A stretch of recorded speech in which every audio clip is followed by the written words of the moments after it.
You'd think I'd learned by now, peace in Camelot never lasts. The moment things start to look calm, destiny shows up with a smug grin and a fresh disaster.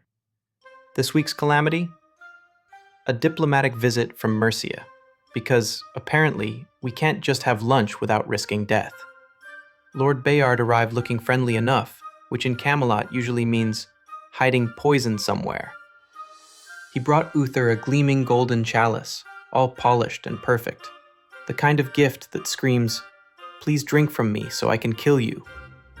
I was doing my usual servant duties, carrying trays, pretending I didn't exist, trying not to accidentally set anything on fire with magic, when I noticed Bayard's servant pouring something into Arthur's cup.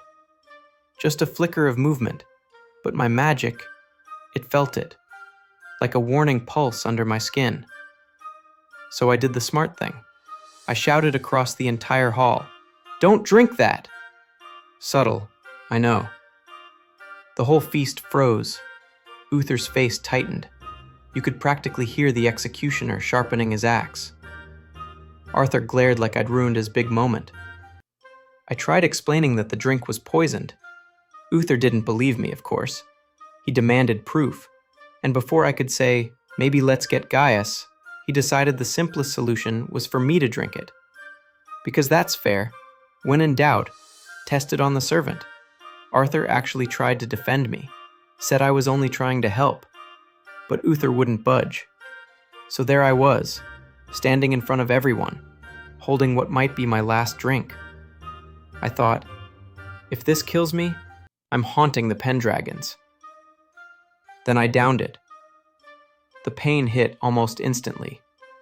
It felt like my veins were burning from the inside. I tried to stay upright, didn't quite manage that part. Next thing I knew, Arthur was catching me before I hit the floor. When I woke, everything hurt. Gaius was hovering over me with his potions, muttering about magical toxins. Apparently, I'd been right. The chalice was cursed. The only cure? A flower called the Mortius, which grows deep in the caves of Balor. A lovely place full of giant spiders and death. Uther forbade anyone from going after it, naturally. Said no life was worth risking for a servant. Arthur disagreed. Loudly.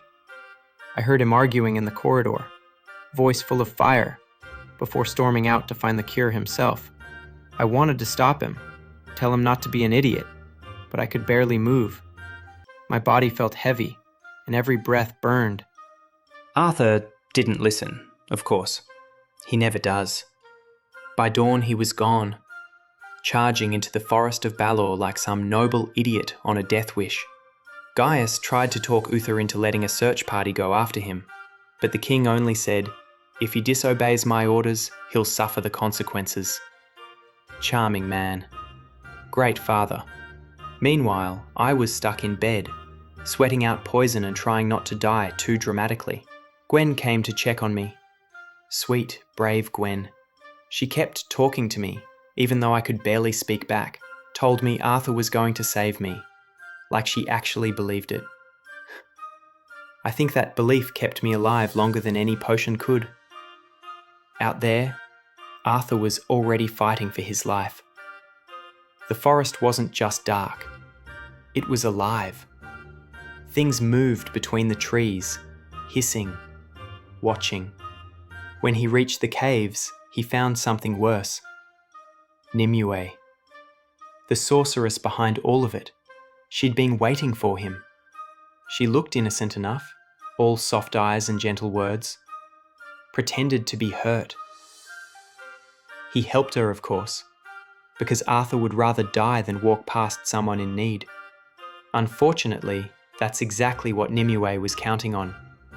She led him deeper into the caves, through tunnels dripping with shadows. And then, she summoned it. A cockatrice. Half serpent, half dragon. Full nightmare. It lunged at Arthur, fangs flashing, tail lashing. He fought like a knight born for legends, steel against scales, sparks flying in the dark. And somehow, He killed it. Because of course he did. That's Arthur for you. Always the hero, even when no one's watching. But Nimue wasn't done. Once the creature fell, she revealed who she truly was. The same sorceress who'd poisoned the Chalice. Her voice echoed through the cave like thunder. She promised Arthur wouldn't make it out alive. Back in Camelot, I could feel it. Even half-conscious, my magic knew. It reached out to him, this pull I couldn't control. My eyes opened, light filled the room, and somehow I sent a glow into the caves, a small orb to guide him through the dark.